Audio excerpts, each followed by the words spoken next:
Hi everyone, welcome to Jacob's Ladder in sunny Perth, one of my favourite training venues. I'm a dual Olympian in the sport of rowing. I competed in Athens in 2004 and Beijing in 2008. A lot of world championships along the way as well. I had a bit of a change of direction in life recently. Thought I was going to continue on with the rowing and perhaps have a go at the London Olympics in 2012, but I saw a little advertisement in the paper advertising the Australian Institute of Fitness, and so I actually enrolled. I did my fitness training there and I'm now a personal trainer. So, and I bring my clients here as well to Jacob's Ladder, some of my clients.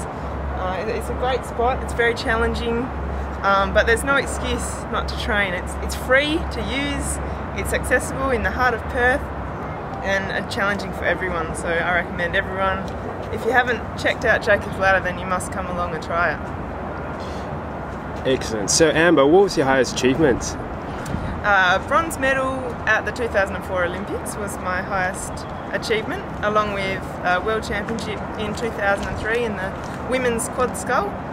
So that was very nice, and that was after a long injury layoff as well, so that was extra special. So they're my greatest achievements. Excellent, good stuff. So tell us about the training that you went through. The training, well, once a week we'd come to Jacob's Ladder, and we'll show you it a bit later, but the most I ever conquered was 22 Jacob's Ladders in a row. Double steps, hard work. That was just one of our training sessions. But we would train at least twice a day. In the lead up to a competition we'd train 3 times a day, so didn't leave much time for recreation. Did you say 3 times a day? Yeah. In the lead up to a big competition, we would train 3 times a day. So we'd get up nice and early, and we'd row for about 20 kilometres, which took nearly 2 hours. Then we'd come in, we'd have some brekkie, have a bite to eat, have a rest for an hour, and then we'd go back on the water. We'd do about another 12 to 15k, so that took about 90 minutes. And that was a lot of technique work as well. And then we'd get back off the water, back home, have some lunch, have a rest for a couple of hours, and then our third session would be either in the weights room or on the rowing machine. So yeah, rowing is an endurance sport, so hence the massive training requirement. Good stuff. Were there any rough patches, and did you have at any moment doubt yourself when doing your preparations? Yeah, injuries were always hard, and anyone who's ever had an injury will understand that. I had a stress fracture in my rib, which kept me on the sidelines in the lead up to the 2003 World Championships, and that was very tough. I was taken out of the #1 boat, where I was the first one selected in that boat, so that was very tough. And the girl who replaced me was doing a wonderful job and would have probably kept her place, but then she got injured, so that was lucky for me, and I got to jump back in that lead boat. So I guess the injuries were tough times. Difficulty sometimes getting along with your crewmates or your coaches, just difference of opinion. There's a lot of egos in elite sport, so sometimes that was hard to contend with, but it definitely opens you up and makes you understand people and appreciate people and situations a lot more. Good stuff. So how long did it take for you to prepare for an event?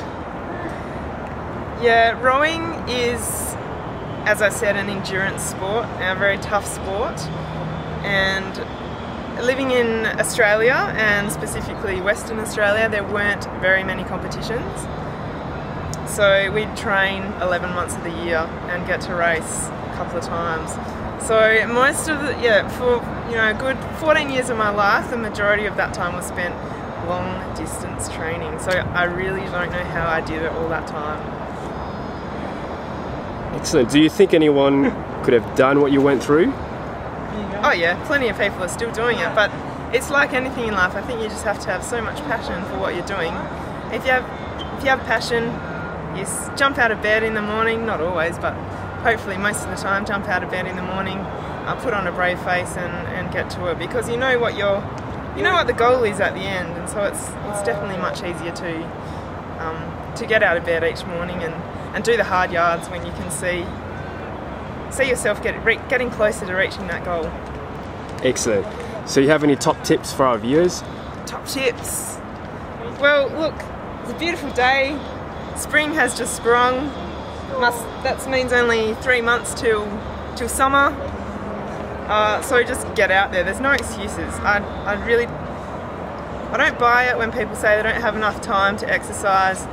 I don't buy it when they say they don't have enough money to exercise, because it's not negotiable. Everyone has to exercise. It's like eating healthily and sleeping and brushing your teeth. It's not negotiable. So get off your bums, get out and exercise, enjoy the sunshine of Perth. As I said, Jacob's Ladder, it's central, easy to get to, it's free, and it's a very good challenge for anyone, from someone who hasn't exercised in 20 years to an Olympian. So come on down, check it out. Excellent. Thank you very much, Amber. Thanks, Bjorn.